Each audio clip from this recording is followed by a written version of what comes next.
The cafe clock ticked louder with every passing minute, each second landing like a small wound on her patience and pride.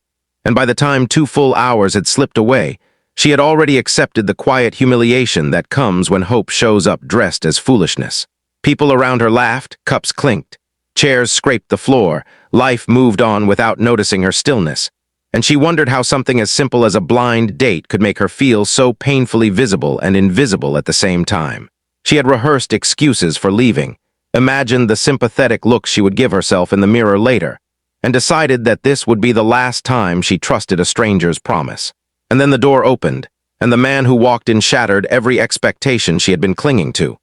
Before the story pulls you any deeper, take a moment right now.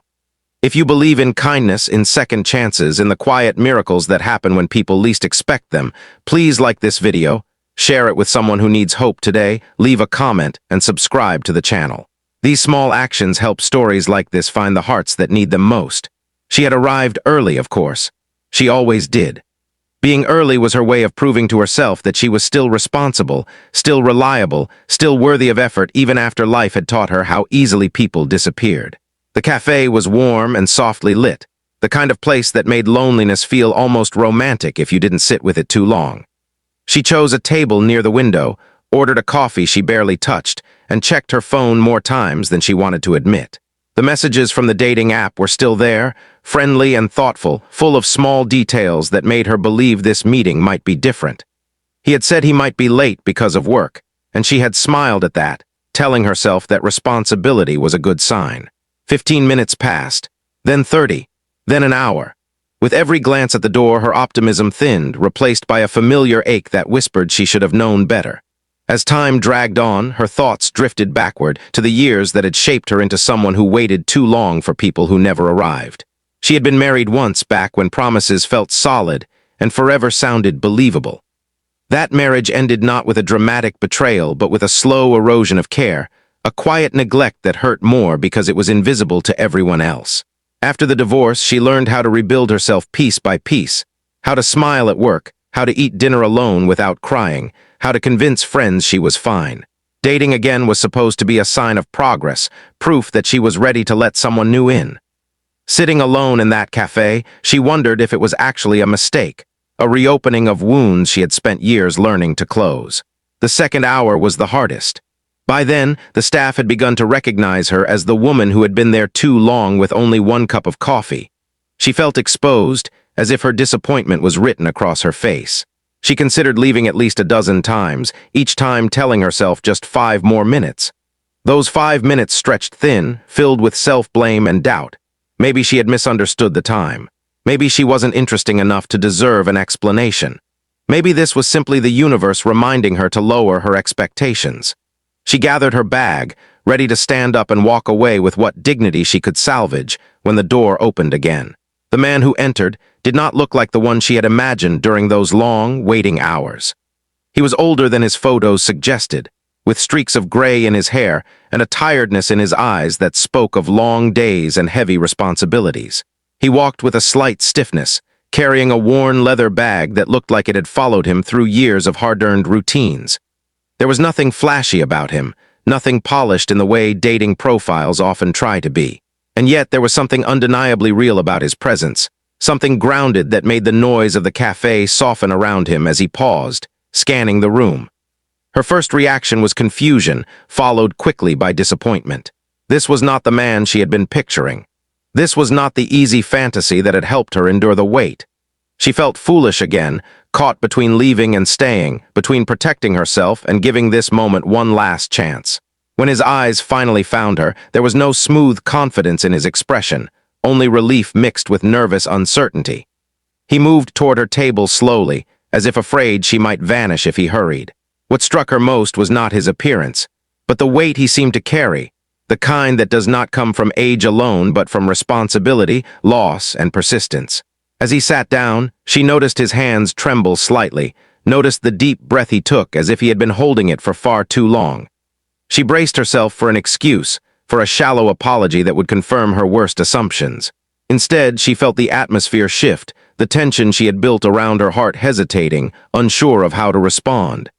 As the minutes passed, something unexpected happened. The irritation she had nursed for 2 hours began to loosen its grip. He did not try to impress her. He did not pretend to be someone else. There was an honesty in the way he carried himself, a vulnerability that felt rare and disarming. She learned, not through dramatic revelations, but through small, unguarded moments, that his lateness was not carelessness. He was a single father who had just come from the hospital, where his teenage son had undergone a minor but frightening procedure. He had sat by a hospital bed longer than planned, choosing reassurance over punctuality, knowing he might lose this chance but unwilling to abandon his responsibility. Her perspective shifted quietly, like a sunrise you do not notice until the light is already there. The 2 hours she had spent waiting began to feel smaller in comparison to the years he had spent showing up for someone who depended on him. She recognized the tiredness in his eyes because she had seen it in her own reflection during her hardest seasons. In that shared understanding, something softened between them. The cafe faded into the background as they both settled into the simple act of being present, of letting the walls they had built for survival rest for a moment. She found herself listening more than she spoke, absorbing the way he talked about life not as a series of achievements, but as a collection of moments that mattered. He spoke about learning patience through fatherhood, about the quiet fear of raising a child alone, about the guilt of wanting companionship while already feeling stretched thin. None of it felt rehearsed. None of it felt like a performance. It felt like truth, offered without guarantee of acceptance. And in that honesty, she felt something stir that she had almost forgotten how to recognize: respect. The challenge she faced was no longer about being stood up or disappointed.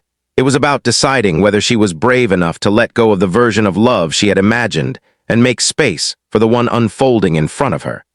She had spent so long protecting herself from being hurt again that she had forgotten how protection could sometimes become a prison.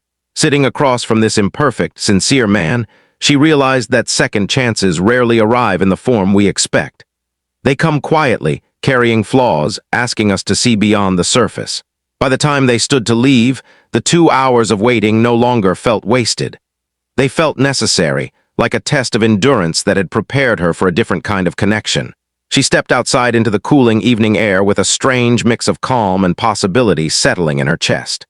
There were no promises made, no dramatic declarations, just a shared understanding that something meaningful had begun, not because it was easy, but because it was real. If this story is touching something inside you right now, if it's reminding you of a time you waited or hoped or almost walked away, please pause and show some love.